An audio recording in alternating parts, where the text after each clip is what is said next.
ஒரு ராஜாவே பயப்படுறான்னா அவன் பலத்துக்கு மிஞ்சின ஒரு காரியம் நடக்குது. 3 நாட்டுக்காரன் ஒரு நாட்டை ரவுண்டு கட்டிட்டான், சுட்டு போட்டான். இப்ப யாருக்கு இது தெரிய வருது? ராஜாக்கு தெரிய வருது. சொல்லுங்க, யாருக்கு தெரிய வருது? ராஜாக்கு தெரிய வருது. ராஜாக்கு தெரிஞ்சதும் என்ன ஆகுது? அவனுக்கு பயம் வருது. அந்த பயத்திலே அவன் நின்றல, அவன் அடுத்த ஒரு நிலைக்கு போறான்.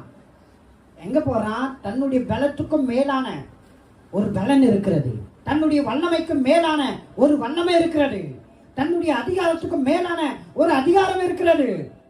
தேவனை தேடுறான், தேவனை தேட ஒருமுகப்படுறான், உபவாசத்தை கூறுறான். நான் சொல்றேங்க, நீங்க பயப்படுற வேலையில உபவாசம் பண்ணுங்க.